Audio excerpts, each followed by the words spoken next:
What is up, everybody? Welcome back to episode 7 of Thinktwice, a weekly show where we talk about things going on in the world of Magic the Gathering, gaming, and pop culture. This week, we're going to talk about Commander again as the Commander 2017 product drops.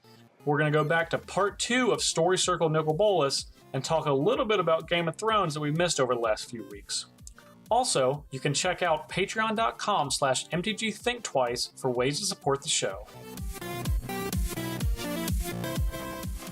So last week we had some pretty exciting things happen at GP Denver. Did you know 3 people with the same exact 75 top 8 at the event? I did. I was well aware of that fact. It is history making, Isn't that insane? and not just for that reason. That's crazy to me. Like Yeah. the same exact 75, 3 out of 3 top 8'd. So And people. I think, yeah, go ahead. We'll hit this in a second. Go ahead. Yeah, so the people in question were BBD, or Brian Braun-Duin, Brad, and Corey. Brad Nelson. Yeah, sorry, Brad Nelson, and I'm not sure how to say Corey's last Corey name. Baumeister. Baumeister. I know him because he also works for Hex. But all 3 of them top 8'd with Teamer Energy, which is crazy to me. So there's a really interesting story that happens before this event. On like the Thursday of the event, Brad doesn't know what to play. Doesn't even know if he wants to go to Denver. Yeah, I saw that tweet. Friday, he's still deciding. Nick Miller, who is our coverage guy, one of our coverage guys at Star City Games, tweets to Brad. He's like, good. He says, he's like, good luck in the top 8. And then Brad like laughs it off, and he's like, I don't even know what I'm playing yet. So I'll be happy with day 2 appearance. By this time, in real life, Brian Braun-Duin is convincing Brad to play his Teamer Energy deck lists. So once Brad says, I'll be happy with making day 2, Nick tweets back at him. He's like, all right, I'll re-raise you raising the trophy. Which is exactly what happened. Oh, man. It's really remarkable. You know, all of these 3 guys had 7 losses in the tournament. Yeah, that's pretty insane. You know what the most insane part is? Of those What? 7 losses, 4 of the 7 were to each other. That's crazy. Yeah, that is pretty crazy. That's actually 4 of the 7 were to each other? Yeah, so they had like 3 realistic losses to different decks. Well, they had 5 losses in the Swiss total, and 2 of those were to each other, and they had 3 other losses between them. The They had top 3 8. other losses between them. 2 were in the top 8. Brad beat both Brian and Corey in the top 8.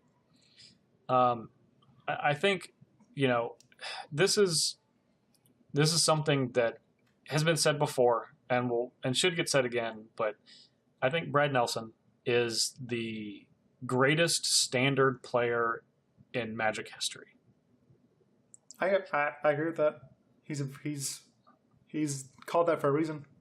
Yeah, he is. He's statistically, his winning percentage in standard events, especially standard premier events, Grand Prix, Pro Tours, even smaller ones like smaller events like, you know, Star City Games Opens, he consistently wins or top 8s almost every standard event he plays. Everything is standard. It's insane. It's actually just insane. No, I agree. He's a really good player. Especially he's like, well, first of all, he's just a great player. Like, obviously, Brad's an insane player. People don't know that before he actually got into the pro scene, he was a Magic Online grinder that's grinded forever and played a ton of Magic Online. Mm-hmm. And I think that plus his drive, he has a huge drive to play Magic. He loves Magic. He treats it like his job, and he has family that supports him. I know his grandmother supports him all the time. I remember talking about that. So that's awesome. And he's like, all that stuff has made an amazing, very well, and like just talented player, especially in standard. Yeah, especially it's the crazy thing, and you talk about his family. You know, his brother Corey, Yeah, is not bad himself, and they actually made back-to-back Grand Prix top eights in back-to-back weeks as brothers, which is how again awesome is just that? blows my mind. It's incredible, frankly. Yeah, I agree. Yeah, I mean, I can't say enough. Can't say enough about Brad. Banner week for Roanoke, Virginia. Two Roanoke guys in the finals of a tournament. That's what I'd like to see. Just carrying the city. Yeah, I mean they're representing. So, outside of gigantic events, back in actual Roanoke, Virginia proper, on Saturday, while they were headed towards the top 8 of GP Denver, I was playing in a local Legacy event that I was telling people about last week. So the last time I played Legacy before this weekend, I had played in the Open and Classic in Atlanta. Mm-hmm. And I played Sultai Death Shadow. So I decided to change it up a little bit. And this weekend I played Grixis Death Shadow. The main deck was actually the same, but I only had red cards on the sideboard rather than green cards. I didn't have any green mana in my deck at all, so I couldn't even activate the green part of Deathrite Shaman. But needless to say, the deck is very powerful, and I was able to take third place at this event, losing to Chalice of the Void almost exclusively. Because that deck cannot beat Chalice of the Void. It is mostly one-drops. But either way, the deck is still really powerful. It's the deck I'm going to continue to work on. I think that green is a little bit better, but I played red for Price of Progress, which I never was able to cast. I drew one time and wasn't able to cast it. Really? Well, I could have cast it, but I was ahead and I didn't want to draw the game. There were a couple of situations where I could have drawn it and drawn the game when I was losing, which would have been great. Basically just to play another one. But I could not play it the time that I drew it, and every other time I sat it in, which was almost every round and both times in the top 8, I was not, I didn't draw it when I needed it. So we'll kind of have to see that, red's pretty good, but I think that green is better. It's a little more diverse. Red's just a lot of burn and removal. Mm-hmm. Green gives me versatile Golgari Charm, gives me Sylvan Library as a card draw engine. I could even play Leovold if I wanted to, so we'll kind of see. I think I'm going to play green next time, but red wasn't too bad. So I'm going to play Legacy again in Eternal Extravaganza, which is coming in about a month from now, a little less than a month from now. So we'll kind of see. I'm either going to play Death Shadow or Grixis Delver, and we'll try to run back my current Legacy success. Well, I hope so. Hope you can carry that all the way up to the team event in Baltimore at the end of the year. That'd be great. Yeah. This was this Legacy event, this Eternal Extravaganza. This is an event I played in last year in this series, and actually got second place in one of these and won a Black Lotus. So that was pretty great. Hopefully, I can do the same thing. I just want to improve one spot. I'm not greedy. I just want to get one spot better than I got at the event. Yeah, just win the Black Lotus again, and then sell it to me. I can maybe start playing Vintage. I'm not interested in selling it. I'm gonna just hold on to it. I don't need the money that bad. Yeah, I'll be okay. Money. It's hooking up a friend.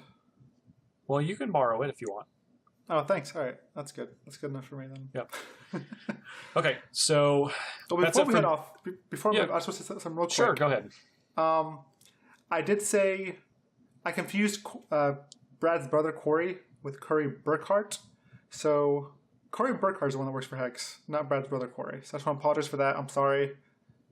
They both spelled the same way, and I just got confused for some reason. They're both excellent players, and I just confused them for a second. So apologies to both Corys. I forgive you. The mix-up at the beginning.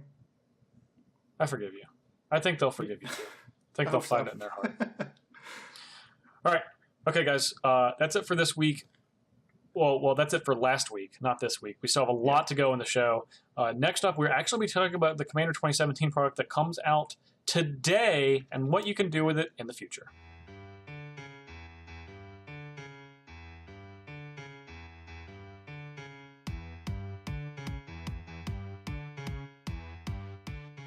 All right, Ali, so Commander 2017 drops today. And the last time we talked about it, we had a whole episode exclusively talking about the new cards in this Commander product. At the end of the episode, I think you were convinced to purchase one particular deck for yourself. Yep, I did. The Dragon Domination Kick Everyone's Butt deck. 5-color deck. Okay, so obviously you haven't got that yet because it comes out today. Yes, I'm actually getting it. I pre-ordered it from Star City Games, and I'll be picking it up from at GPDC next weekend. Okay, so are you going to be able to play some Commander at the GP? I hope so. I want to build it, and can we jam some games? Yeah, I'll have a break at some point in the afternoon, and usually on my second break of the day, I am able to kind of go out into, we have at our Grand Prix, at GPDC's what event we're hosting, which we'll talk about later. We have a place called the Command Zone where people go and sit down and you can play other people in Commander. That's where our little Commander side events are going. So usually I go over there like once a day for about an hour and then try to get a game in. So I'll make sure that we can both get a game in and you can play with your Dragon deck. All right, that'll be fun. Okay, so are you just playing the Dragon deck just as is, just out of the box? Actually, I went ahead and purchased some cards that I figured would be good in the Dragon deck. You want to hear some of them? Yeah, I want to hear all of them. Well, I'll tell you. There's about a lot. I'll tell you a couple of them. Okay, tell me the hits. Give me the hits. All right, the hits. You ready for this? This is a 5-color deck, so I'm adding Maelstrom Nexus. Okay, that's a good one. That's a good one. Oh, yeah. It's enchantment for Wooburg, and then the first spell you cast each turn has Cascade. Yes.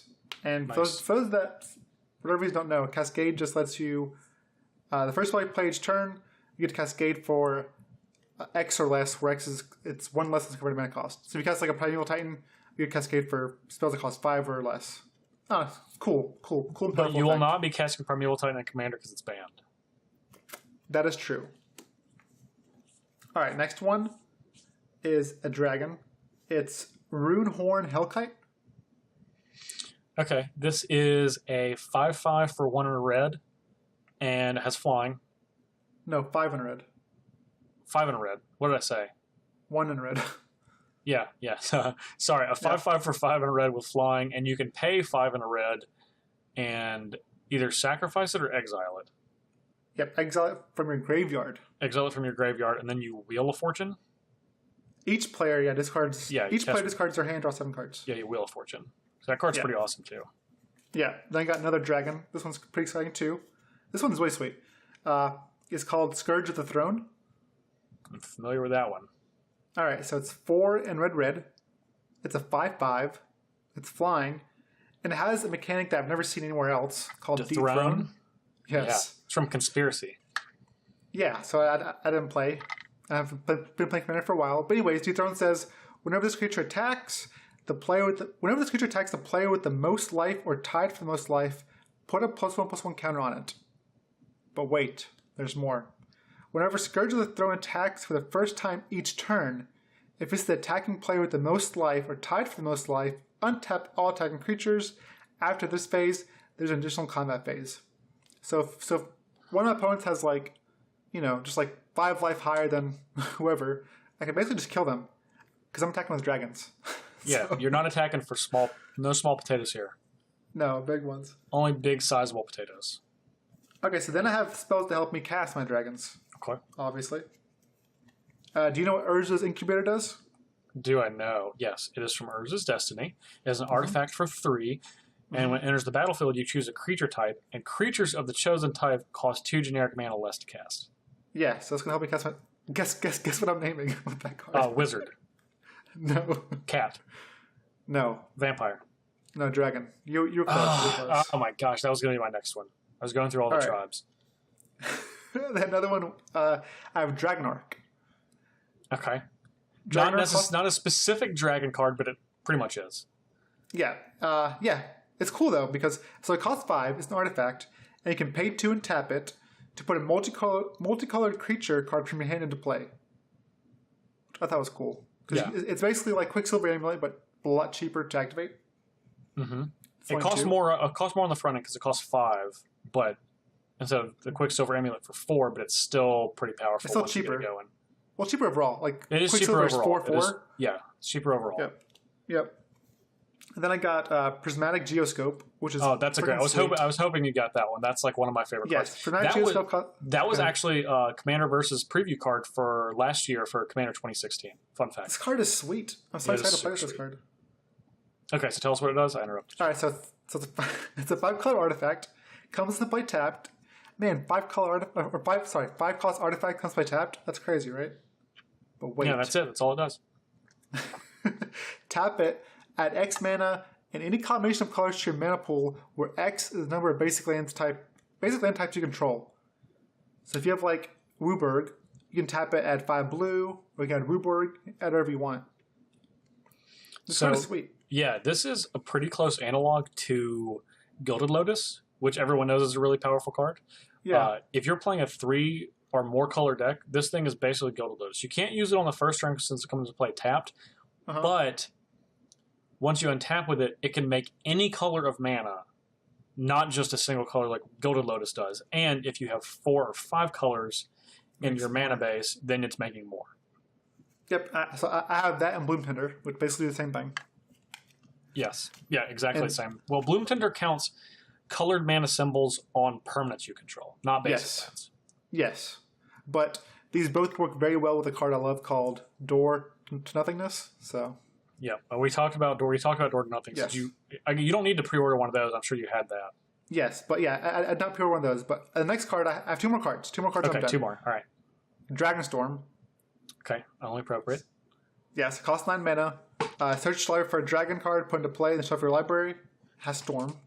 Yep. So, like, even just cast like 1 spell, then cast this, and get 2 dragons is pretty good. So that's 2 dragons for 9 mana is fine. Anything more than that, and it's just crazy value. Gravy. Yeah. All right, the last one is called Cauldron Dance. Oh my God, from Invasion. Okay. Yeah, it's a little confusing. I had to read it a couple times, but... Okay. Give us your best shot. All right, so it's 4 black and a red. It's an instant, but it can only be cast during combat. So what you do is you return a creature card from your graveyard into play. That creature gains haste, and you return it to your hand at the end of the turn. Then you put a creature card from your hand into play. That creature gains haste, and that creature dies at the end of the turn. Does that make sense? Yes. So basically, you are casting Through the Breach and Shallow Grave at the same time. You only play 1 more mana. For one more mana. Well, actually, if you combine those 2, it's 1 less mana. Yeah, sorry. I meant 1 more mana than Through the Breach. But yeah. And 1, because Through the Breach cost 5, and then Shallow Grave cost 2. So, pretty powerful card. Especially, obviously, the bigger creatures you get, the more powerful that card becomes. Right, and we're playing dragons, so we got some big stuff coming. Yeah, you got some big stuff. Yeah, the dragon deck. I think the dragon deck is probably going to be the most popular one because dragons, all of those creature types are the most popular. I have the vampire deck. When we played the Commander 2017 decks on Commander Versus, Wizards let us keep those decks as a very kind gesture for us previewing those for them. So I played the Wizard deck on the show, but Jeremy and I switched because he's definitely more of the Wizardy guy, and I'm definitely more of the vampire guy. Mm-hmm. So I have the vampire deck, which I'm pretty excited to mess around with. That's sweet. Yeah. The vampire deck has a lot of really powerful cards in it, but there are definitely a bunch of vampires. There were not that... I don't feel like there's that many good reprinted vampires. So if you're trying to upgrade the vampire deck, Bloodline Keeper is an excellent one. I think that's arguably one of the best vampires. It's it's a 3/3 for 4. You can tap to put a 2/2 flying vampire creature token into play, and then when you have 5 vampires, all you have to do is pay a black, and then it turns into Lord of Lineage on the back, which is a 5/5 that pumps all other vampires +2/+2, and just puts vampires into play as well. So that's a really powerful option. The thing about the vampire deck is there's not been a ton of white vampires until kind of now. So although it kind of seems like a hindrance because vampires are obviously primarily in black and a little bit in red, you have a lot of really good white cards. And white and black is a really powerful color combination, especially in Commander. You get like Vindicate, you have all of the good like removal spells, Swords of Plowshares, Path to Exile, stuff like that. So souping up the removal suite and lowering the mana curve, I feel like is always something that's good. Well, because like you were talking about, you're not necessarily lowering the mana curve, but you're helping the fixing for the Dragon deck. Yep. With, like the Prismatic Geoscape and stuff like that. So for the Vampire deck, I kind of, if it, for mine, I want to be a little more aggressive. Because I want to keep Edgar Markov as my commander. So I want all of my vampire spells, for the most part, to be cheaper than Edgar. So I play them, and then his Eminence says whenever you play a vampire, you get a 1/1 vampire. So I'm going to have a bunch of vampires and then put him into play and then attack, and then all my vampires get a +1/+1 counter. So that's kind of that's my goal for that one, is lowering the curve and just having a really aggressive 3-color deck. And I think that's a really good way to go with that one. And then if you want to be more defensive, you have cards like Vampire Nighthawk, which is only costs 3, but is really powerful, flying, death touch, and lifelink, especially when it gets pumped up. And then just generically good cards that maybe aren't vampires, but stuff like Sun Titan, where you can get that kind of stuff back. That's always just a really good stuff to put in Commander decks, is good general cards that aren't incredibly overpowered, but are still really solid at every point in the game. Mm-hmm. So then that leaves us with the Wizard deck and the Cat deck. I'm going to talk about the Wizard deck last. The Cat deck, I think that one's pretty clear that you kind of want to be Cat tribal, but the biggest thing that I think people are going to want to do with that one out of the box changes the deck the most dramatically from how it's kind of set up. The Dragon deck is like big stuff. It's like they're trying to hit you with a bunch of sledgehammers, basically. Right. The Vampire deck, I think, is best if it's more like Death by 1,000 Cuts, when it's just really efficient and it hits you with the general when you cast it as like a big finisher to pump up your army. The Cat deck, I think the most interesting way to do that is make it into like a green-white equipment deck, because it has a couple of really powerful equipment in it, including the Hammer of Nazarene, which is the card that we talked about on our preview show. So I would start looking at powerful equipment that aren't already in the deck as a way to soup that one up. You could go with cards like Pure Steel Paladin, which obviously works well with artifacts and equipment specifically. There's another card from Oath of the Gatewatch that is very similar to Pure Steel Paladin, except whenever a creature that's equipped dies, you draw a card. And then just other stuff. Armory Automaton, which is in the Commander 2016 product. Whenever that creature attacks, it's a 3/3 for 2. You equip all equipment on the battlefield to Armory Automaton, whether you control them or not. So those are some excellent cards to look at for that. Now, for the Wizard deck, this is the one I think that is going to change the most once you have it in your hands out of the box.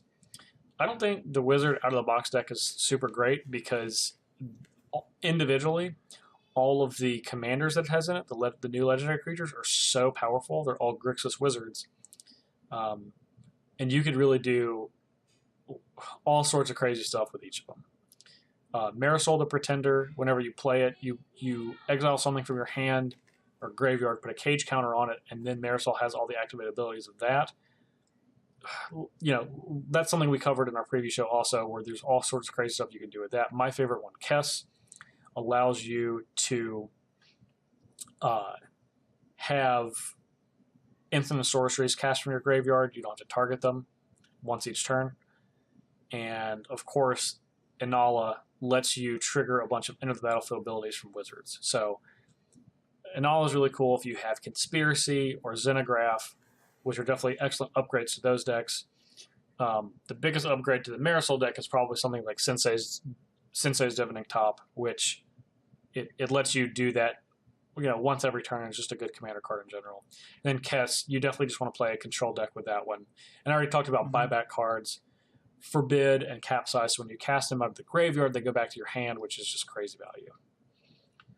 So, Ollie, I know that you're playing the Dragon deck. Yep. At the Grand Prix, right? Well, and not for the Grand Prix. I don't think that would work out too well. Yeah, hey, Sol Ring's a powerful card, man. Sol Ring is a powerful card. Yeah, it's probably more powerful cards than most other cards that let you play with in Standard. I mean, I think Commander deck is probably actually stronger than the average Standard deck. I would definitely say so. Yeah. Yeah. But one thing that people ask me about a lot is they talk about our Commander decks that we play on Commander Versus every week. And one thing that we try to do is we really try to kind of temper the power level of those decks. We could come out and just play these really powerful cutthroat decks every week. But one, that's not fun for us to do, and it's not always fun for the viewers. And obviously our show is for entertainment. That's the whole reason that we're doing it. So we want you to see fun stuff that's happening, fun cards, fun games. We want it to be funny. We want you to have fun. So that's how we kind of try to build our decks around. Sometimes that doesn't, when we play like a gimmick deck, that doesn't necessarily reflect the real world. Because if you're going to Grand Prix DC next week and you're sitting down with other people in the command zone to play Commander with, it can be difficult to kind of identify where the power level of your deck should be. You don't want to lose, you don't want to get run over, but you also don't want to just be beating everyone's head over and over again, because one, that's going to get really boring for you, and two, people might not want to play with you after that. So figuring out how to gauge the power level is something that I feel like is difficult. And if you look at your deck and you have a bunch of infinite combos in your deck, or your deck exclusively just ramps and you just ramp, and then draw a ton of cards and basically have like giant effects that only benefit you, even though that's usually fun for you, it doesn't make for an engaging game of Commander.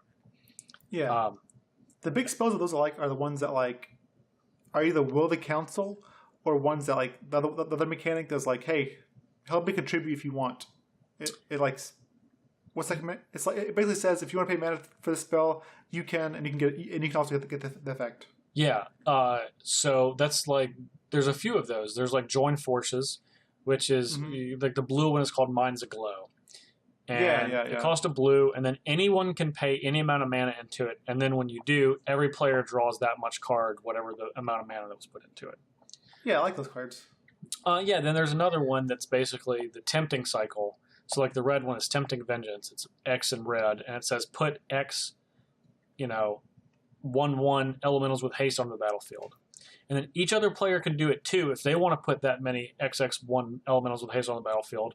Any number of players that do that, you copy their effect also. So, the red one, like I said, puts 1/1s into play. The green one lets you search your library for a land and put it on the battlefield. So, yeah, those are definitely fun cards to do. Yeah. And I think cards that interact with other people, those are the more fun things. And there a lot of them, like we all said, those are pretty powerful cards, especially when you can kind of, mold them to how you're playing with your deck. Yeah, I think the Monarch cards are cool too. Yeah, and that's another great interactive mechanic. I always get excited when the crown, being the Monarch, is introduced into any game, because it affects the game in a positive way, because it encourages people to kind of be a little bit more aggressive. But not so much, because you don't. If you're the Monarch, if you're the Monarch, people are going to be coming for you. Yeah. So if you are not the Monarch, you can kind of sit back, and it makes a really cool dynamic. But that's just something that's really interactive. Those are the more fun decks to me. I don't love, Voltron decks I think are nice every once in a while, but I think those get really old. And when you're just trying to kill people, if you're trying to like basically Voltron up and kill one player on like turn 4, that player's not going to have a very good time. If you're having a good time, that's good too. But ultimately, Commander is a game you're going to play with 3-4 other people, and that's not something you're going to be able to do over the course of a whole day, because people are just going to be like, no, I don't really want to play against that deck. This is something that you and I actually encountered several years ago. You had like Grand Arbiter and Rafik, and I'm like, I don't want to play against either of those two decks. Yep. And still to this day, those are cards I really don't enjoy playing against. Now, Grand Arbiter was, I don't know. In a group setting, he's not. Don't defend Grand Arbiter. Like, huh? I said, don't defend Grand Arbiter. I'm saying in a group setting, he'll like 1-on-1 or heads up, like he's obnoxious. That's true. In a group setting, he draws a lot of attention for sure. Yes, you will die. Yeah, because you're taxing every other player, and none of them like it. Yeah. Now, another thing that you can do is, obviously, if you're playing in the command zone with other players, you can kind of sit down, and after you play a game, let's say they play a Rafik or a Grand Arbiter or a Kalia, or even like Marin, which is one of my favorites, but the ones that can be fun but overpowering. And maybe if they play that deck a couple times, just be like, okay, do you have any other decks you might want to play? Because a lot of people bring multiple commander decks, but sometimes they play with their favorite one, and that tends to be one of the more powerful ones usually. So just ask people. Just be like, hey, I'm glad I got to see that deck. I'm glad I got to see your Rafik deck or your Marin deck, but do you have any other decks? Or if they don't, if you have other decks, be like, well, here's this deck. Why don't you play this deck? And you're going to be more familiar with the power level of yours, and then everyone still gets to play Commander. Yeah, we used to do that with just friends when we played Commander, like a long time ago. We'd each have we knew like Saturday was the day we were going to play Commander. We'd all make a deck. It was funny because we'd all make a deck. It would be a brand new deck. We'd take it over there, and we'd put 4 or 5 decks on the table, and then we started bidding war. That's a blast. We have no idea what's inside the decks. And so, how much you want to bid for a deck? Like 5 life. Obviously, whoever bids the most life gets the deck. Mm-hmm. And the most you can bid is 39. If you want to bid 39, you'll start the game with 1 life. But obviously, you don't want to do that. And you also have no idea how good or bad the deck is. So that was always do you fun. just know the commander of the deck? Like, who's the... You know the commander. The commander, and that's it. Okay, that's fun. That'd be a lot of fun. Yeah. Yeah, and obviously the rules were don't make anything ridiculous, 100 planes or something like that. Make it a deck, obviously. Yeah, a deck that people have fun with. Yeah, you make it how strong you want or whatever, but just obviously don't troll with it. And it was always fun. We always went there. We had pizza. We had drinks. It was with actually so long ago with Jeremiah and old friend Walker Troll. Okay, Walker, fun games. Yeah, good memories. Yeah, that's a good time. That sounds a lot of fun. I would love to do that now. That was a blast. And when you're at big events, those are times that you can meet people that are like-minded that want to play Commander, and you can be like, hey, how do you guys feel about doing this? And maybe that's something people are going to be interested in, and that's always a blast when you can do stuff like that. It's fun. It's fun to trade decks sometimes too. Yeah, I think some people are hesitant because some people pull their decks out and have actual dual lanes and stuff, and maybe they're hesitant to share the deck, which I understand. But obviously, we were all friends, so we didn't care. Yeah. So yeah, it was cool. That was really fun. Yeah, I think that would be a lot of fun, and I think a lot of people would have fun doing that. All right, Ali, any other thoughts on Commander? No, I'm just excited to play it. Okay, awesome. All right, so we are going to go to our part 2 of Story Circle Nicol Bolas. Be back in a second.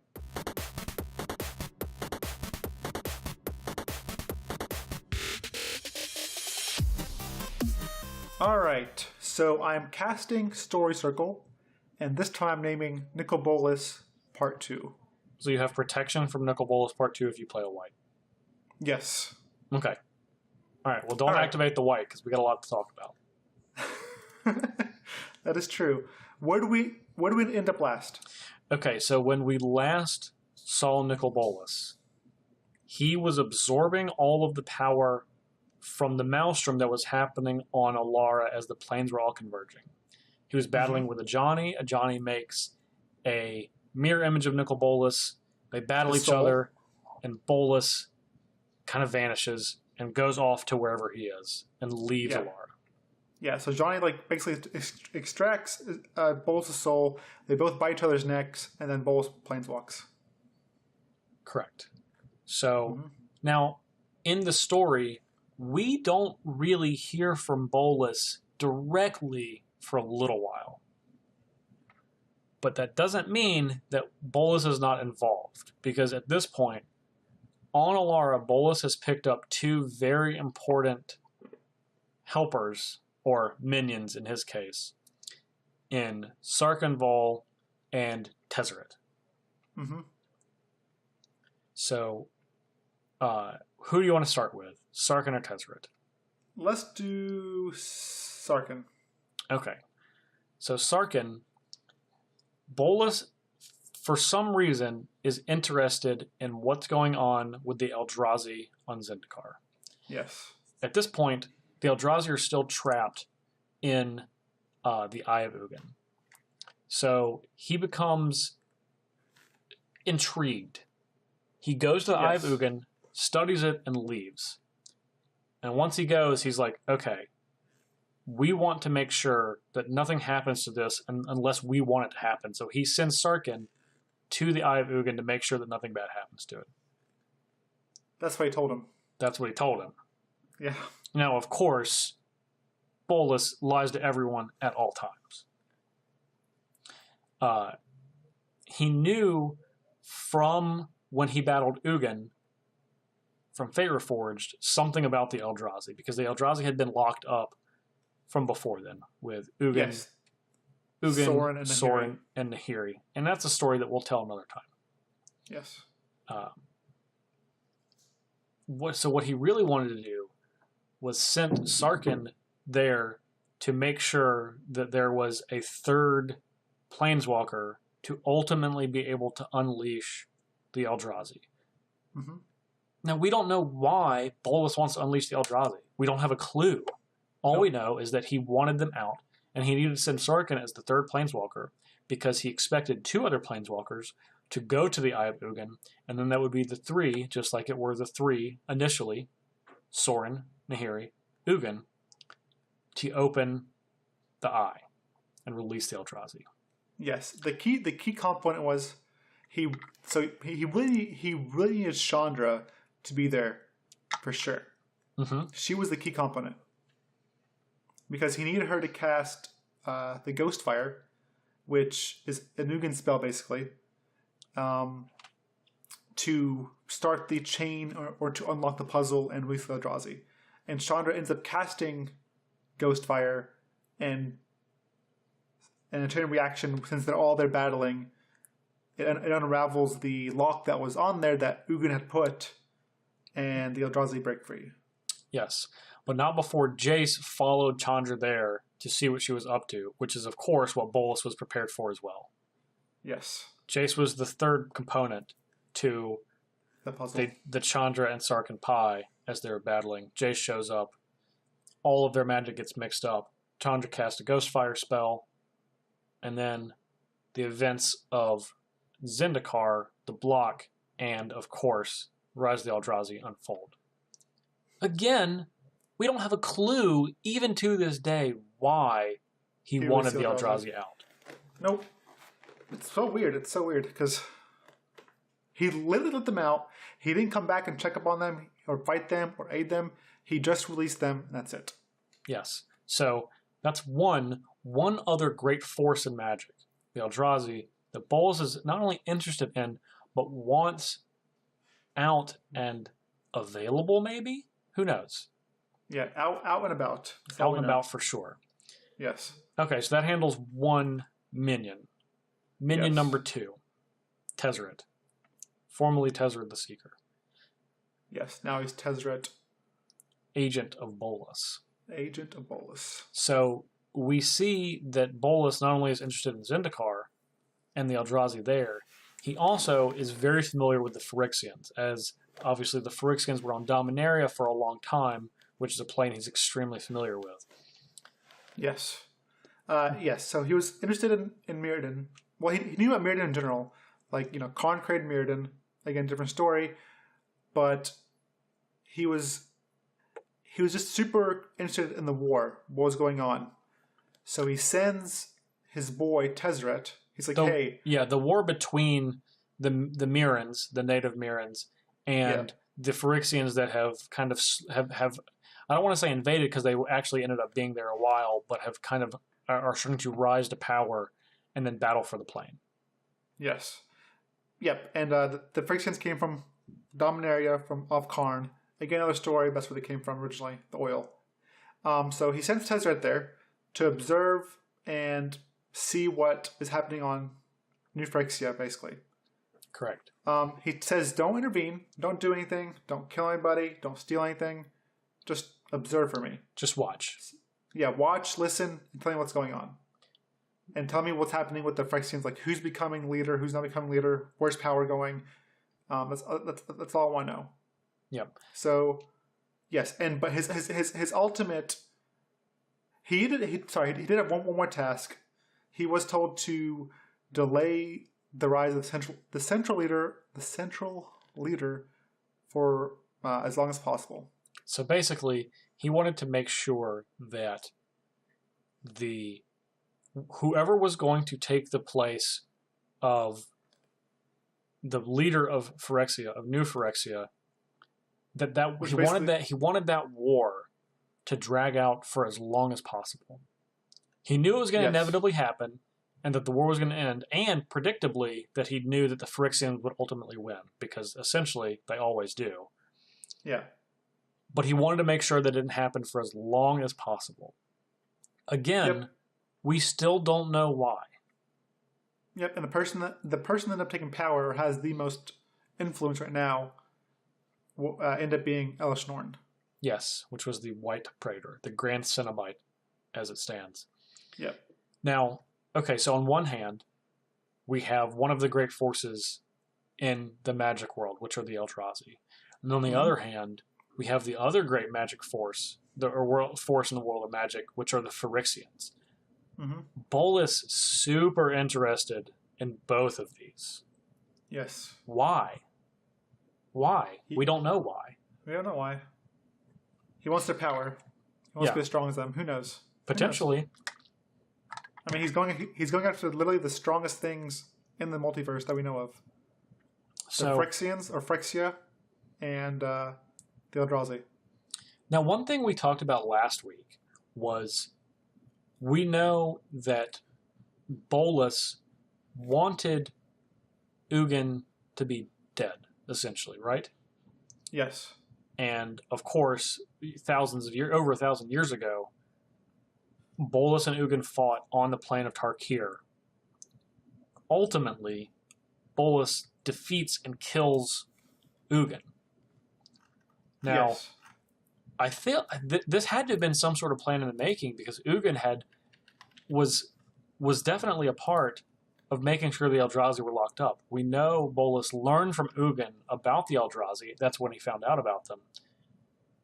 He kills Ugin, but then years later needs Sarkhan to unlock basically the Eldrazi from their stasis. Why? More questions. Yes. Yep. It's also real quick, just quick derailment. I know we're not talking too much about Ugin, but Ugin did not create the plane Tarkir. He was just there, and he was the one that birthed all the dragons. There's a constant storm Tarkir where he births all the dragons, and Ugin also knows his own form of magic. He learned this from just studying energy, the death and growth of worlds and planes. So he knows his own power. I'm not sure if Bolas is interested in that or not, or what, but he definitely goes after Ugin. Now, this wasn't ultimately the last of Ugin. And this isn't an Ugin story, this is an Uncle Bolas story. Mm-hmm. But Ugin, as far as Bolas knew, had died. However, for Sarkhan, after the events of Rise of the Eldrazi, Sarkhan kind of realizes that Bolas is not the person, or is not the dragon that he needed to be following. As we covered last week, Sarkhan was enamored by Bolas. He was an intelligent dragon that knew exactly what he wanted and how to use Sarkhan, which is what Sarkhan wanted.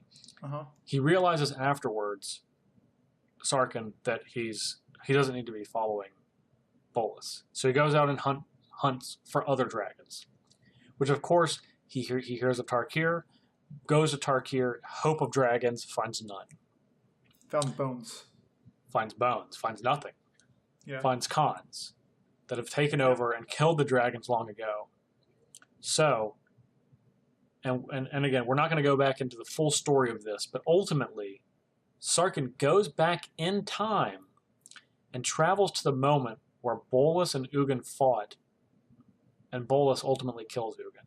However, with Sarkhan there, he makes sure that Ugin doesn't die and is saved and is kind of put into a cocoon to be healed later. Yes, it's very strange though, because Bolas leaves him for dead. Doesn't kill him, doesn't end his life, leaves him for dead, so it makes you wonder, like, is part of Bolas' plan too, or does he not know Ugin's come back to life? Or, like, what's going on? Because he didn't, like, if he wanted to kill him, he could have killed him. He could have just ended his life, but he just leaves him for dead and walks away. Yeah, essentially. Now, so that's odd. In present day, though, Ugin is alive. He's interacted with the Gatewatch, but we don't know, we're not sure that Bolas knows this. Because, of course, like, time travel is not something that that Bolas would have been prepared for, in theory. Over 1,000 years ago when he fought Ugin and left him for dead, he assumed that Ugin died because he didn't see him for over 1,000 years. So why would he think that Ugin's alive now? Well, I actually think he knows Ugin's alive. There's like two reasons. Okay. One, I think he left him alive for most likely a reason. And two, he's had to have been in Jace's mind when they're battling, and also Ugin has fought against Venser, who's a time mage, and destroyed him with time magic.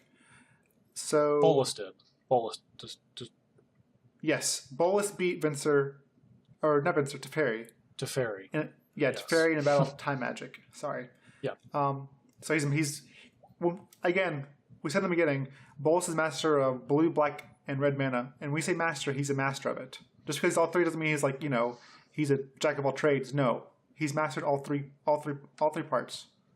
So I think he knows. If not, I think he almost certainly learned from Jace, from battling Jace at Amonkhet, who we know has interacted with Ugin in the meantime.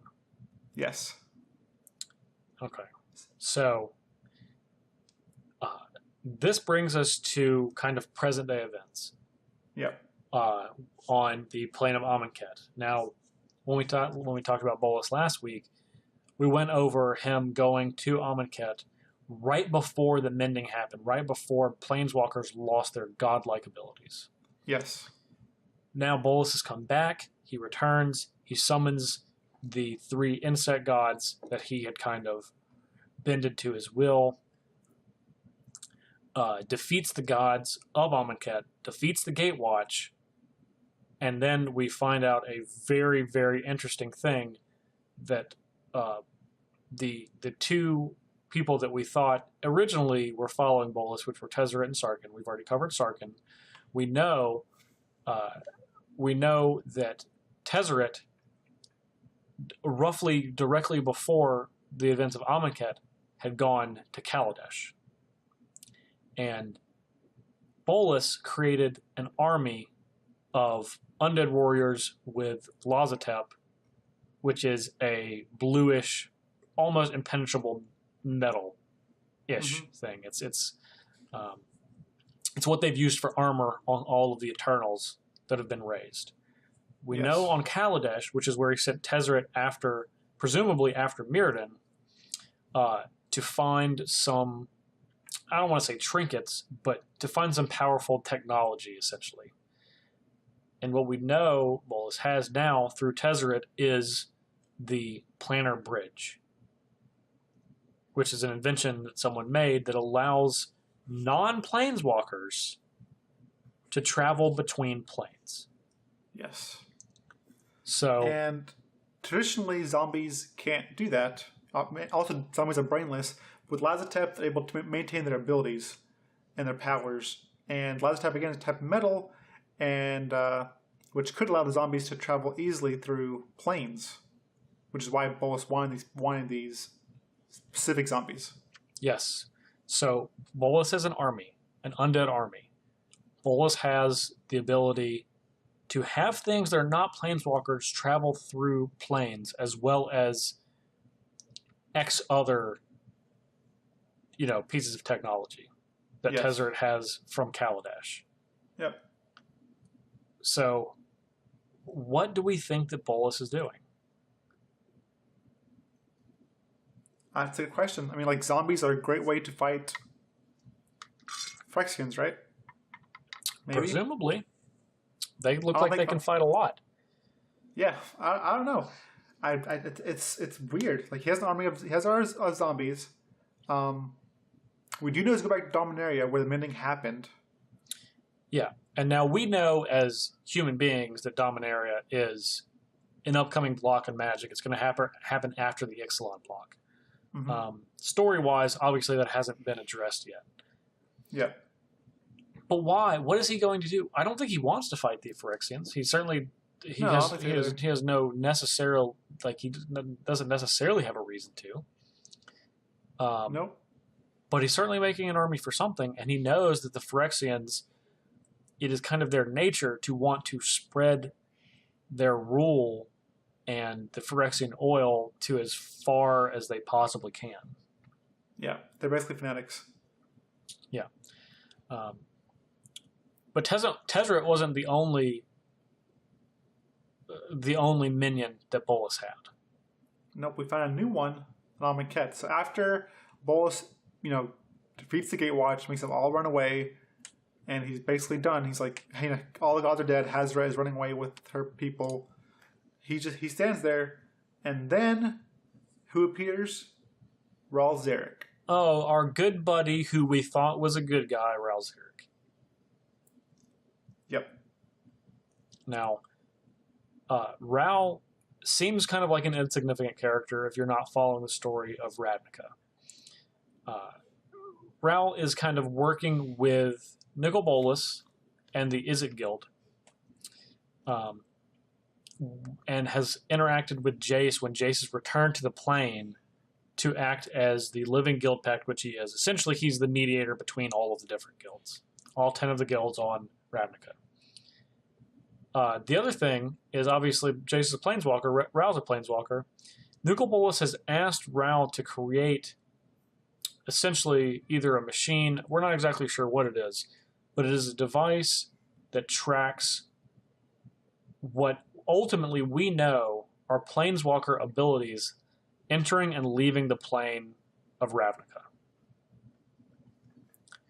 Ral made this device for Niv Mizzet, but ultimately Ral is serving Bolas, so now we know that this device, which is called Project Lightning Bug, is in the hands of Nicol Bolas. So here's what we know, to sum up. Bolas has this undead eternal army of the best warriors of a single particular plane. Yep. We know that he wanted to find out about the Phyrexians and get as much information on that. We know he wanted to find out about the Eldrazi, free them, get as much information about that. We know he has Project Lightning Bug. He wants to find out where planeswalkers are going to and from. This is a lot in Bolas' favor. And he has a planar bridge. And he has a planar bridge to transport all of this wherever he wants. Yep.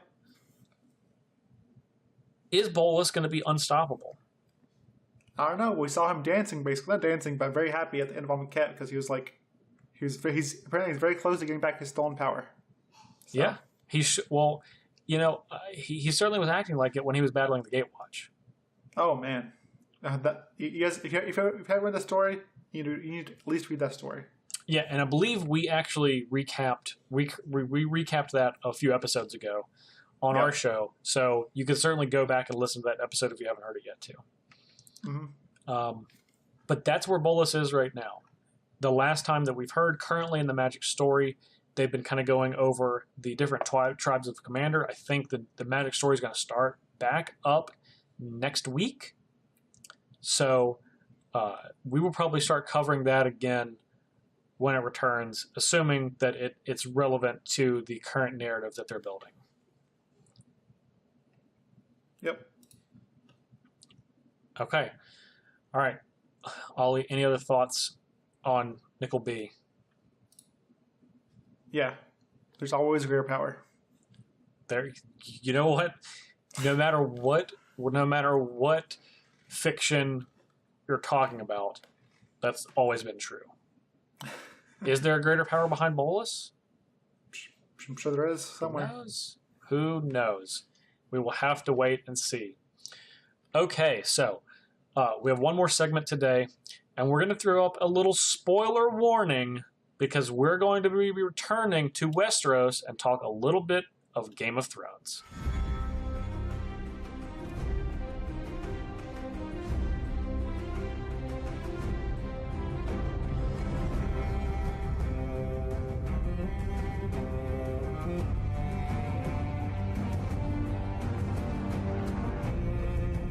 Zombie dragon.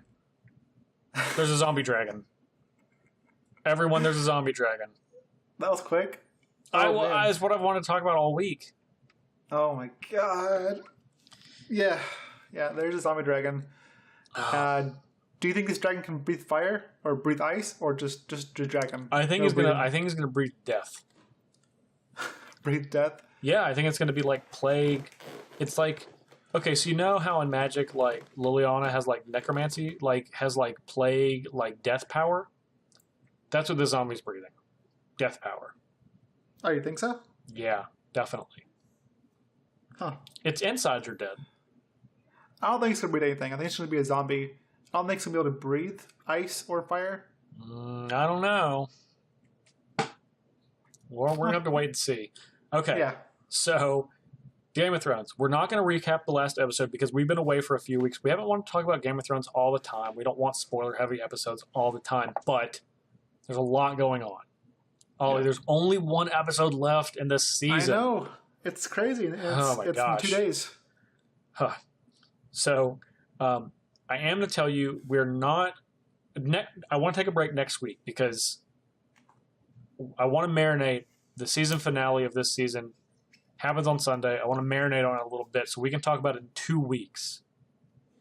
Because I want to make sure that everyone has enough time to catch up. That's fair. Is that fair? Okay.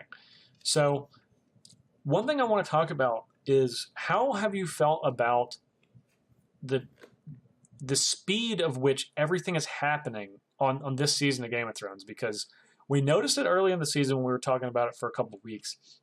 And even since then, things have been elapsing.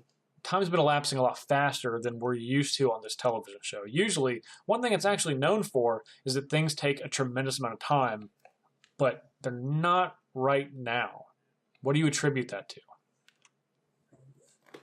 I don't know what I attribute that to, but actually, I don't mind it. I don't mind the walking. Like, I was tired of Bran walking out behind the walls for fucking a whole season. We have no idea what's going on. He's just walking. And now it's just, okay, he's at the wall.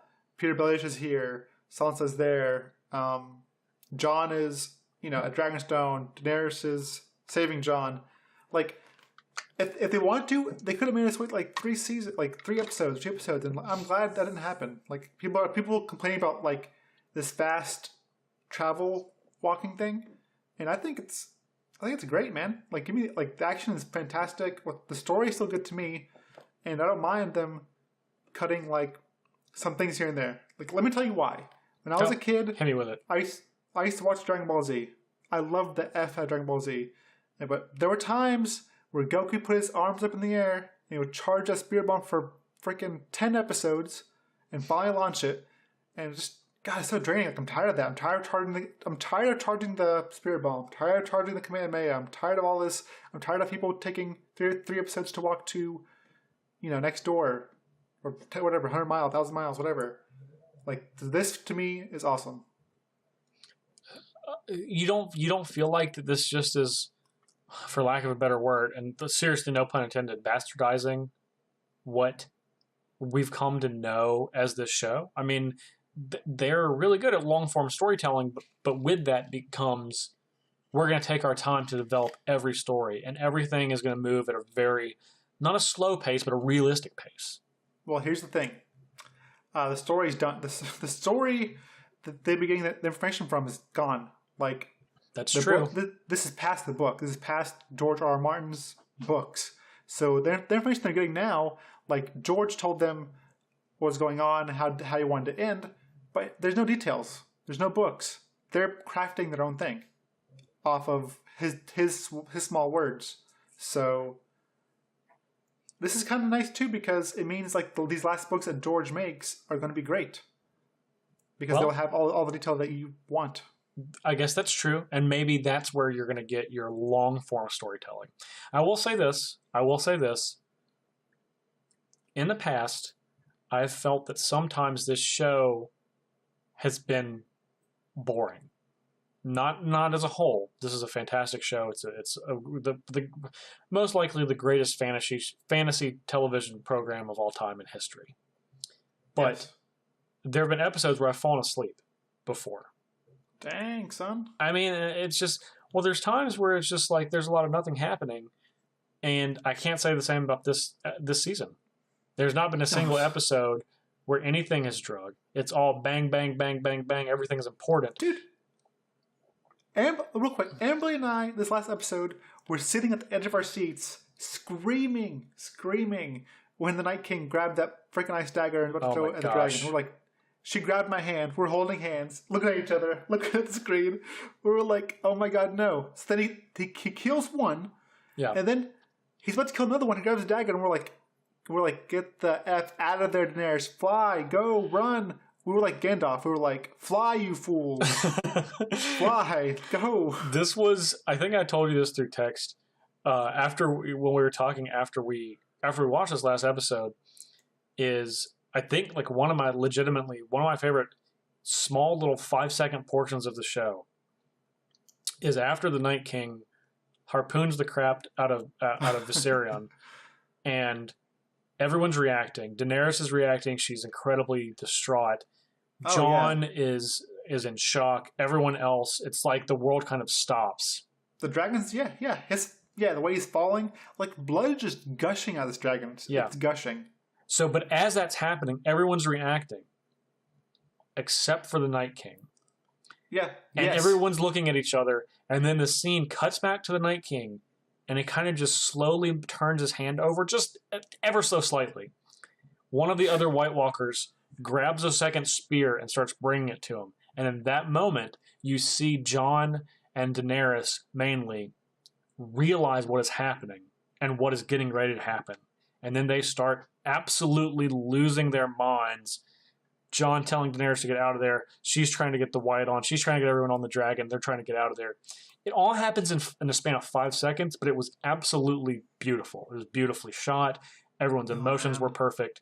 It had so much raw power in that 5 seconds. That is what this show is about. It's so awesome. Man, it was awesome. Yeah, it was awesome. I was like, a part of me wanted the dragons to kill the Night King. Another part was, the bigger part was like, just get out of there, fight him later, get out, please get out, don't die, fight him later, get more people, get more obsidian, just go. Okay, so am I? I feel like I'm like alone on the island. That I was when the Night King threw that ice spear and hit the dragon. That I was like super pumped. Like I was pumped. I wanted him to hit the dragon. I wanted him to kill the dragon. I wanted the Night King to kill the dragon. Holy crap, what is wrong with you? Well, I knew that when he hit that dragon and that dragon died, that was not going to be the last we saw of that dragon. Oh, yes. Yeah, I did too. I wanted to see the zombie dragon, and as soon as he had that spear, I knew that was happening. So I was like, "Oh my gosh!" I was saying it with like excitement. I was ready. No, I was not. Those are her babies, man. That's like seeing a baby die. Those are literally her babies. No, well, the baby's undead now, and it's hungry. It's hungry for mama blood.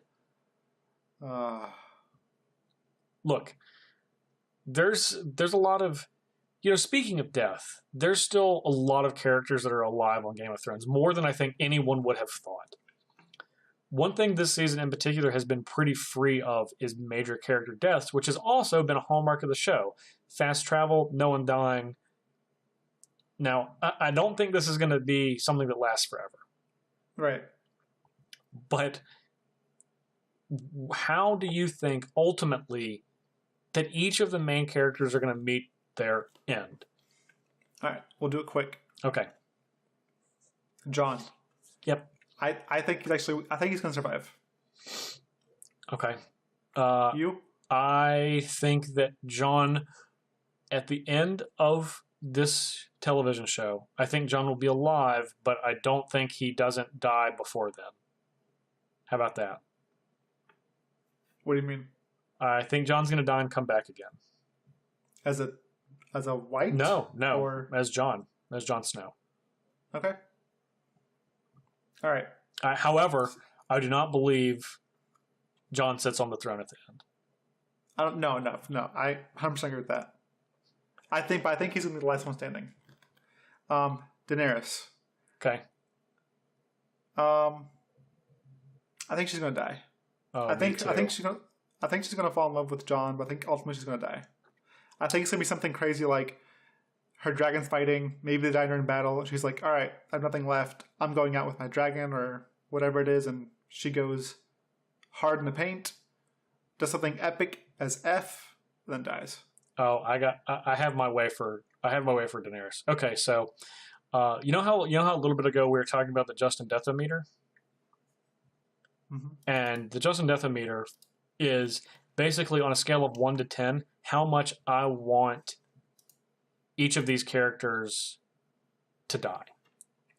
So someone I want to die the most is a 10, someone I want to die the least is a 0. Oh, right. People are not going to like this. Okay. Daenerys is like an 8 for me. Jesus. It's not that I hate her. I'm not a Daenerys fan. I'm ready for her to go. I think she's gonna. Stop on Daenerys. I'm not poo-pooing Daenerys. Just because, look, just because I want her to go doesn't mean that I'm poo-pooing her. I think she's an incredibly important part of the story. And now I think she is going to get mauled and eaten by the zombie dragon. Oh my god. I think she's going to interact with it. She's going to try to put her little hand on it, try to be like, "Oh, come back to me," and then she's going to get absolutely torn to bits. All right, so next up, Tyrion. Okay. I think Tyrion lives. Me too. I think Tyrion is the ultimate survivor. That is the thing. He's good at a lot of things, but the thing he is best at, even better than talking, is living. Yep. I don't know how he lives. I don't know what's going to happen with him, but I do think he's going to somehow live. And he is also my number one prediction for the person who ends up on the Iron Throne. I take it back. You taking it back? You think Tyrion goes? I think he's going to die. I think he's going to go. Oh man. Here's the thing that's going to happen. All right, I'll tell you what's going to happen. We'll get to that in a second. Okay. All right, Cersei. Okay. This is part of it. Oh, this is part of it? Cersei? Yes. I think Cersei's going to die. This is my... Okay, go ahead. You go ahead. I think Cersei's going to die. I think she's going to somehow capture or whatever Tyrion. I think she's going to kill Tyrion. Jaime's going to witness that. And he's all on her side. She has him manipulated. She's like, I'm pregnant, blah, blah, blah. I think it's all bullshit. I think she's going to kill Tyrion. And that's like Jaime's last straw. Like, you killed our brother. He didn't kill our child. Our dad is an asshole to him. And he's like, you've gone crazy. I think Jaime will kill Cersei. See, I also think that Jaime's going to kill Cersei. This has been my theory for since the last episode of season 6. Well, it's a prophecy. It's a prophecy. Cersei, like prophecy. She had a prophecy that both her children die, and the prophecy. The lady said, "Your brother will kill you." She thinks the brother is Tyrion because she's in love with Jaime. Like she's so like blind in some ways. Like she's so like. You know what? You're right. I'm changing mine. I'm agreeing with you. I think Cersei kills Tyrion and Jaime kills Cersei. Yeah, I think specifically, so Jaime chokes Cersei to death with his hands. His hand. That was literally the prophecy. Was it? Okay. I think it was choking death. Yeah. Yeah, I think Jaime chokes her out. Yep. All right, Arya. Arya's my favorite character, and this is going to make me sad. But okay. I believe that Arya ultimately tries. She wants to kill Cersei herself. And I believe that she will fail in that attempt, and that Cersei will ultimately kill Arya. Dang. I know. Huh. I don't know. I think she dies, or there's some other thing play with her. I'm not sure how she dies. She's so confusing. Like she's like behind a shroud for me. She has hexproof. Not sure how she dies, but. And like I'm hoping that she's playing Peter Baelish, and that she's letting Peter Baelish think he's playing her. I am 100% sure that she's playing Peter Baelish. You're sure that she's playing Peter Baelish? Absolutely. Okay. Because Littlefinger is smart, but Arya's smarter. She's smarter than just about everybody. Well, to me, it was like, how is he playing her so easily? And I was like, hold on a second. He's not. He's not. There's no way. There's no way he is. Yeah, I don't think so. She's so smart now. I don't think so either. She's seen so much. Yeah. Okay, so you think she lives or goes? You think she goes somehow? I think she becomes like somehow becomes the faceless god, and just does her own thing. I have no idea. Okay, maybe. All right. What about Sansa, her sister? She dies. I don't know how. I think Sansa lives. I think Sansa lives, and after everyone else around her is dead, she is just miserable, and she basically becomes Cersei. Is what I believe is going to happen. Nah, she'll be miserable, but she won't be like Cersei. I think that she will. I think she's going to be miserable, and she's going to hate everyone and everything, and ultimately she's going to try to rule. I don't think she's going to sit on the Iron Throne, but I think that's going to be her goal at the end. It won't happen, but that will be her goal. All right. Peter Baelish, I think absolutely 100% dies because his goals are too big. Like, he's really smart. He's cunning. He knows what he wants. I love his theories, but it would just be too coincidence that he sits on the Iron Throne. I think he's going to die somehow. I think it's going to be by Arya. I think at this point, I wasn't sure before, but I think they're going to come to a head, and Arya's going to take him out. Probably. She's probably testing him, testing Sansa. She's seeing what's going on. She's feeling everyone out right now, and she does not care for. She wants to protect her sister, and she understands how big of a threat that Littlefinger is to Sansa, and I think she takes him out. Well, she literally said to Sansa, "Hey, Sansa, let's play a game. It's called the I can't remember the name of the game it's called." She was like, "It's the game of lies. lies." I'm going to say something. Yeah, you tell me if I'm lying or not. And then no one knows what happened exactly after that, but like, Arya's treating Sansa like crap, and she's like threatening to kill her and like all this stuff. But she's lying. I think Arya's lying. I think she's just testing her sister, testing Peter Baelish. I also think that she knows that Littlefinger is going to find out everything that's happening, either from Sansa or from one of his little birds. And that she ultimately is going to use that against him and kill him with the dagger that he gave to Bran. Yep, that's weird because I think it's been transferred a couple times. But yep. All right. Next up, Samwell Tarly. I think that Samwell. I don't know. I think Samwell dies, but I don't know how. I think he lives. I think he's going to reshape the Maesters. He's going to make like a new thing for Maesters, and he's going to be the one that he's going to live. But he's going to be like super knowledgeable, and he's going to like write history for people in a better way. See, I think that Sam takes too many risks for what he is, which is someone that largely doesn't know how to defend himself. That large? that he largely doesn't know how to defend himself. Like he's kind of that's a large. Oh, that's not nice. So I don't know. I think he basically like I said, he takes a lot of risks, unnecessary risks, even though he thinks he's being careful. The world's just too dangerous, and I think something happens to him. I'm not exactly sure what. Sure. His carefulness is that of a child. Like, I'm going to tiptoe and get a cookie jar. No one noticed me. Okay. Yeah. All right. So, last one. Okay. Buckle in. Bran. So, Ollie, I'm going to share with everyone what I was talking to you about earlier this week. Go ahead. If you could tell the frustration in Ollie's voice already, which excites me to no end. So after the episode last week, I'm reading on the internet, reading on Reddit, and I kind of come across a few things. And I'm digging into all of the lore and story and things that have been happening. And then I just text Ali, I think that Bran is the Night King. And I say, I've heard that theory. You immediately poo-poo it within seconds. I heard that theory. There's no way. I hate that theory. I don't believe it. But then what happens? Well, I was like, okay, I'm hating on this theory because I hate it. I don't want to be this. Let me investigate. The theory is that Bran is the Night King, and I hate that theory. I hate that ending. I hate that plot. So I don't want to believe it. So I heard this a long time ago, but I didn't dig into it. I was like, no, there's no way. And then Justin tells me, and he's like, I believe it. I'm like, gosh darn it. All right, let me start digging. I start digging, and slowly and surely, there's a ton of pieces that fit together that show that Bran is, in fact, the Night King. So, and this is, we could literally have a whole episode just about this. Yeah.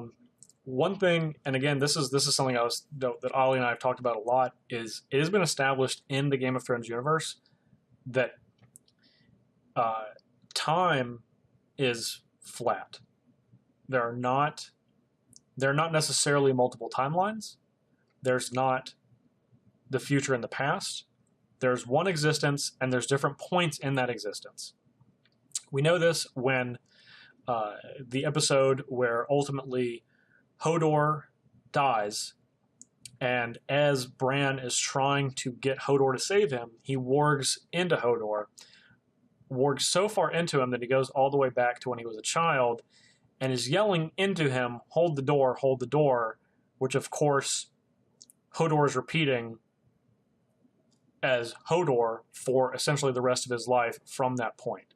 Now, this is the singular moment that proves that time is indeed flat in the Game of Thrones universe, because of the way things unraveled. The instance of which that happened in his life happened in the past, but it happened because of something that was happening in the present.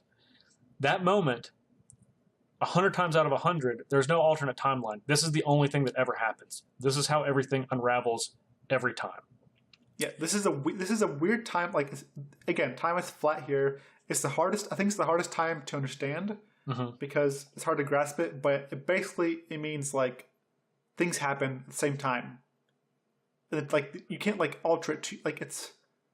It's all happening at once. Exactly. Everything is happening at once. There's not different realities. There's not past, present, future. There is just time as a singular instance, and there are some people, in this case Bran, that can interact with different points in that time, but it's always constant. Coming. The same thing is always going to happen, regardless of what he thinks his actions are going to be.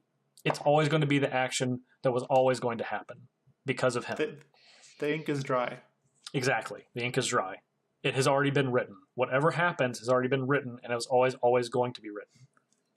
Yep. And here's some quick things that kind of show that Bran is the Night King. Bran was told by Three-Eyed Raven that, Bran asked Three-Eyed Raven, will ever walk again? Three-Eyed Raven says, no, you'll never walk again, but you will fly. And now, of course, people at the time thought that meant he was going to fly through time, or maybe fly as a raven. Yeah. But we also know now the Night King is going to literally fly on a dragon. Yeah. Yep. Also, Ygritte, John's dead girlfriend, also had a quote that said, "We free folk have our stories too, about how one of your king crows found something cold in the woods with bright blue eyes, how he brought her home through your wall and declared himself Night's King."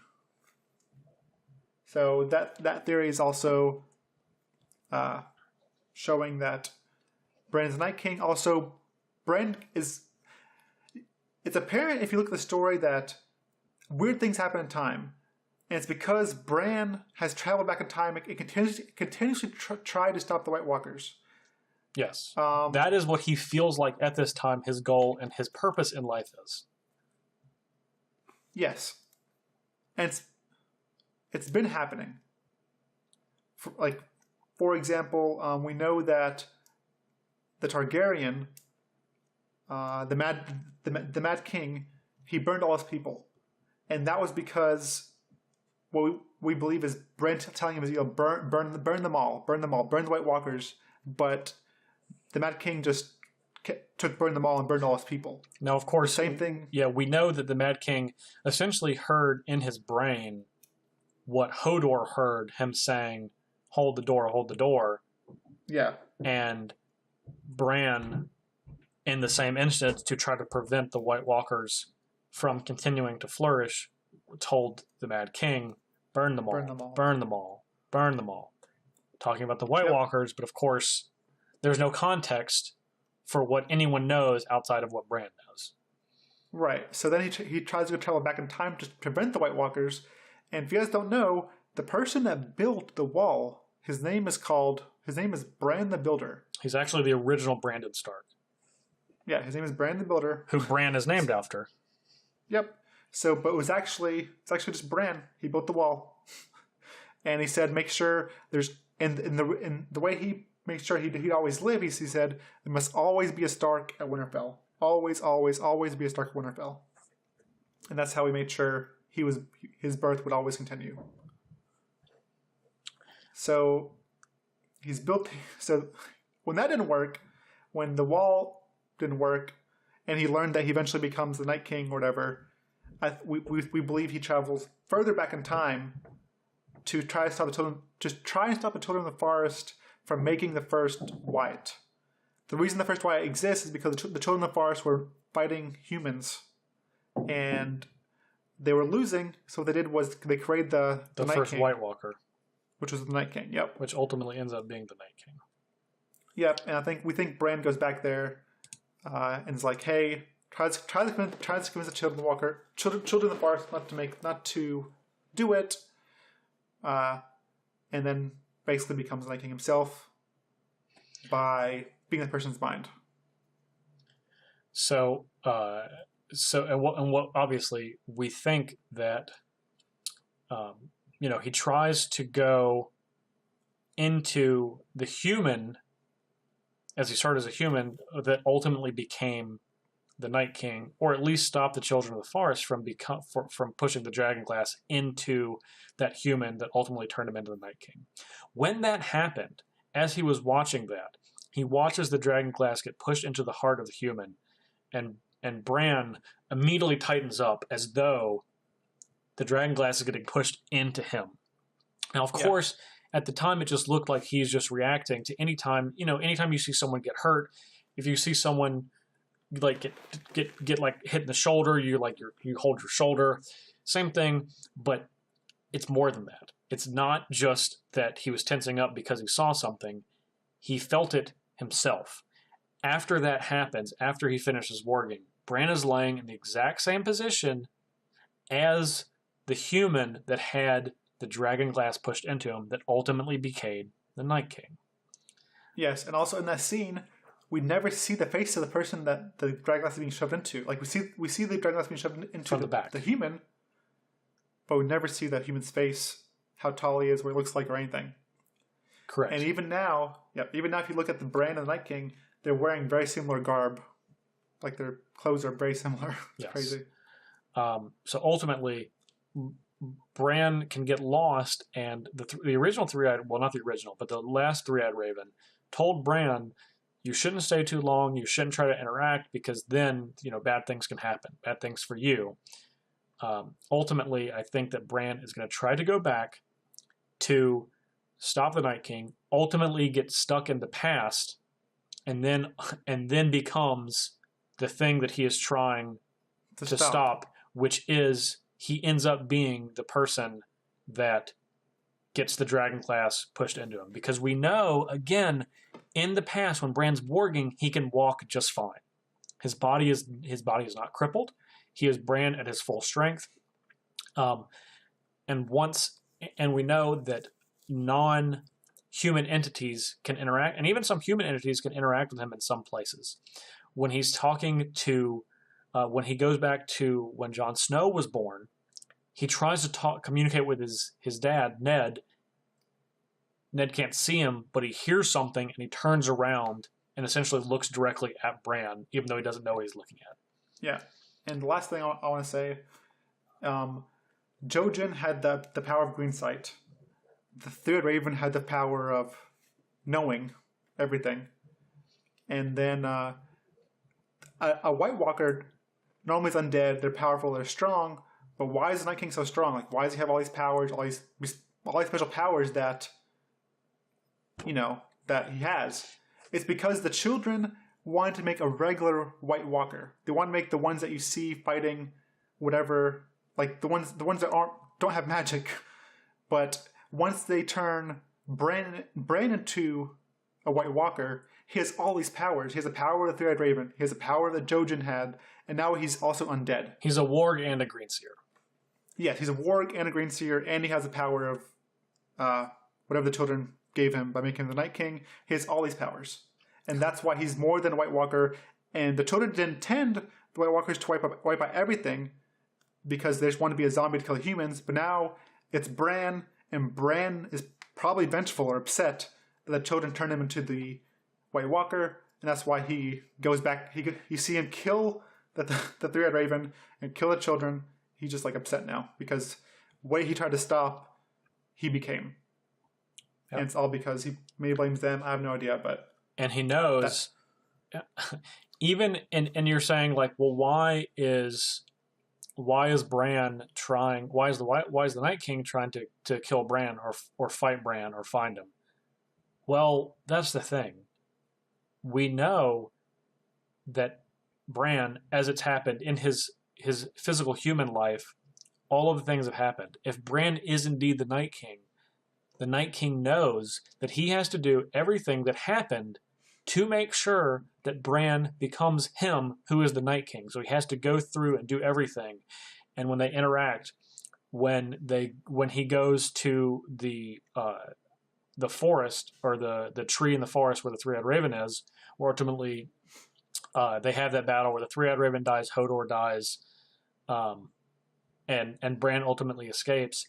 He isn't necessarily trying to kill Bran. He's just having to push on what he knows is going to ultimately get him to his goal, which we don't know exactly what it is at that point. He's been the Night King for so long, but it's after a lifetime of actually being Bran Stark.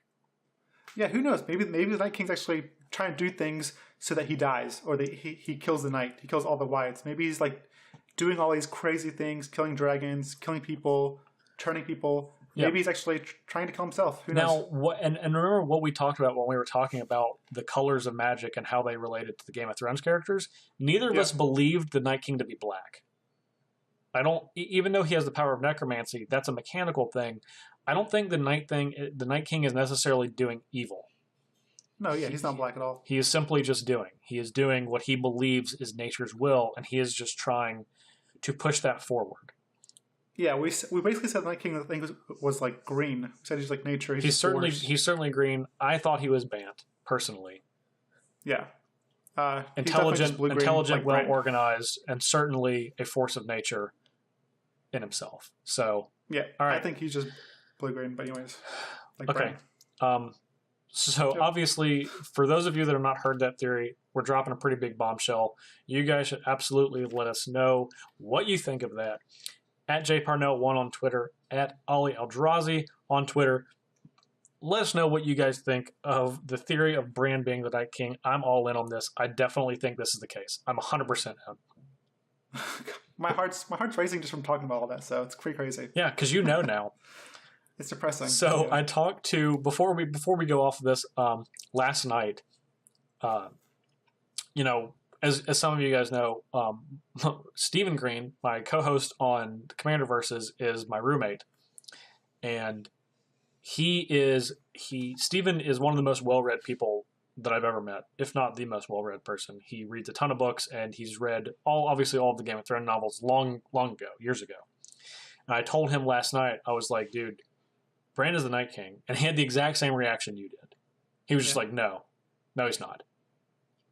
And then I was like, you're not going to like this. And then I start talking to him, and he's like, oh, no. And he's like, freak. He does this. He basically has the same reaction that you have and just gets really upset about it. And then like goes to his room and just starts thinking about it and then comes back out and he's like, maybe there might be some evidence, but I got to think about it. Yeah. So he basically went through all of the same thing that you did. And it just makes too much sense. Bran's the Night King. I'm pumped about it. I'm so excited. And to answer the final question, Bran doesn't die. He's the Night King. I don't know. We know the ending's gonna be bittersweet. I think he dies or something happens because maybe Jon kills Bran. We'll see. Maybe so. I think he does. I want to say Jon kills Bran. Okay. All right. That's where we'll have to disagree. All right. That's it for this week, guys. We're gonna wrap up, but we'll see you in a second.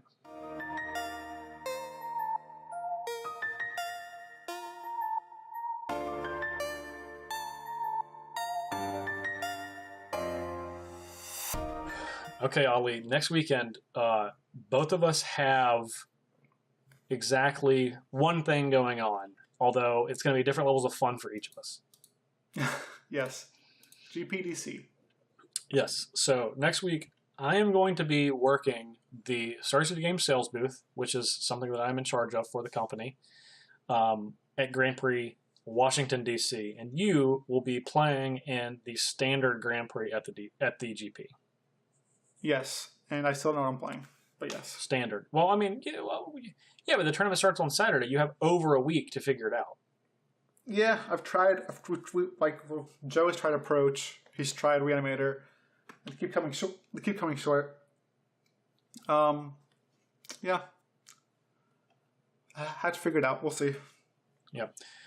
We are going to try to have an episode next week, even though I'm going to be leaving a lot earlier than what we normally record. So we're going to try to have an episode. Maybe it will be a little bit shorter. We might not have quite as much planned just because it's going to be a really quick turnaround. But we're going to try to have something else so we can be consistent every week for you guys.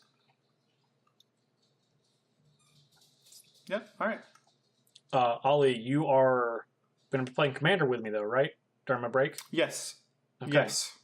And you're going to have play some Commander. You're going to have you're going to have your dragon deck, right? I will have my dragon deck with some modifications. Okay, don't take out the zombie dragon. Oh, I didn't know there's a zombie dragon in there. Oh, there's definitely. Oh, no, you're going to steal it, you piece of crap. Right? There's definitely a zombie dragon in there. Oh, is there? Okay. Yeah. Yeah, maybe I will. thought you were saying that because you're going to reanimate my dragon or something. Oh, I totally would. I would totally reanimate your zombie dragon. I see how it is. Yeah. Game of Thrones all over again. All right. That's right. So, I also want to talk about really quickly, we finally got our Patreon set up. Hallelujah. We are at www.patreon.com/thinktwicemtg. So, patreon.com/thinktwicemtg. We only have 2 tiers right now. The first tier is just Augur Bolas. It's $1. It's if you just want to help the podcast out, give us some sweet, sweet loving, and just say, hey, here you guys go. Throw us a bone. Because it'll help us out, encourage us to do this, and, just... Yeah. They basically say thank you. We keep doing what you're doing, and obviously the more support that we can get, the longer we can keep doing what we're doing and make it bigger. Yes, and the dollar is just, anytime a show is produced, you will be charged $1. So maximum, or basically $4 a month. Maybe if there's 5 during a month, it'll be $5 a month. Yeah. Obviously our episodes drop every Friday, and that's going to continue for the foreseeable future. Yeah. And the next one is for the ones that want a little more. It's $5 per podcast creation. You become a disciple of Bolas, and for pledging $5, you get access to our Patreon page. You'll get to vote on segments for the podcast that we talk about. You also get exclusive Commander deck lists from Justin Parnell and exclusive brews by me. They can't find anywhere else. And what does this mean for you, Parnell? So as far as my involvement in it, I am going to be, this is one thing that people have asked me about a lot is where can I find your Commander deck lists? And this is actually where I'm going to be posting exclusively my Commander deck lists and a lot of other things that I've done on Commander Versus and talked about on the show. Honestly, I think this is a great place for you to post your updated Dragon Commander deck once you have that. Yeah, I will. And let's say, go ahead. Sorry. Let's say, how many times have I sent you deck lists? How many times a week, or just in general? We'll say a week. Oh, it's only like 4 or 5 a week, but that's during the slow times. All right, and how epic are these? How epic or crazy are these deck lists? There's a lot going on. I'll just say that. Some of it's good, some of it's bad. It's all crazy though, for sure. This one, the one I sent you this week, I think is really cool. It's really awesome. I think it's good. I think this is a good deck. The one you sent me yesterday is definitely a good deck. That's not a standard deck though, but it's a good one. It's a modern deck. But again, this will be a place where I post all my skeletons. I'll post my ideas. This place will basically be my journal, where I write things down for deck lists, how I'm gonna shape them, my ideas. So you'll basically be inside my head, and it's terrifying. Only you'll be able to see it. Same with our Patreon page. Anytime you want to say something just for our Patreons, you'll be able to see that too.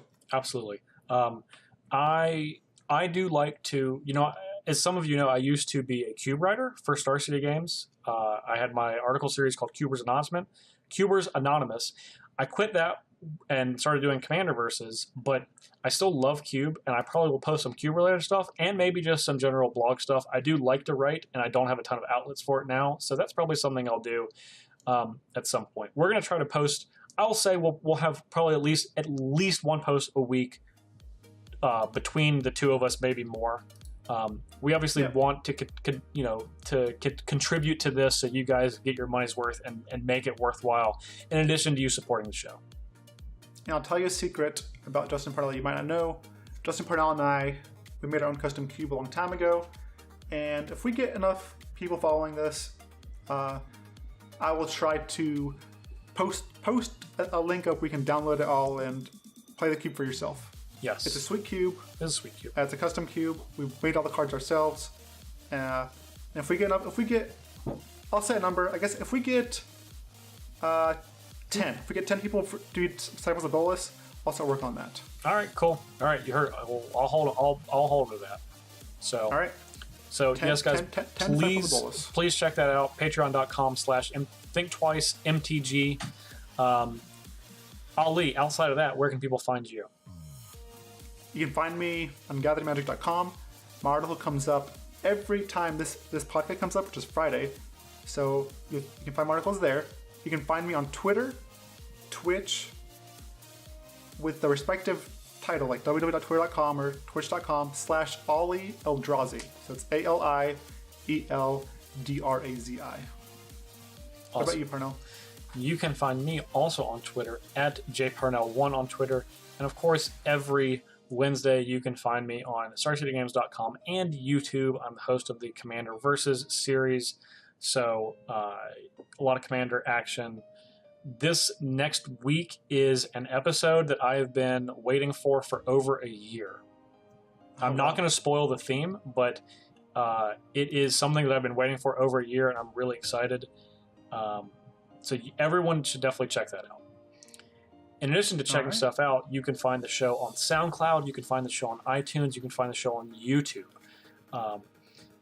We're trying to expand our formats, so if you guys know of other platforms that you want to hear the show on, let us know, and we can work on seeing what we can do about that.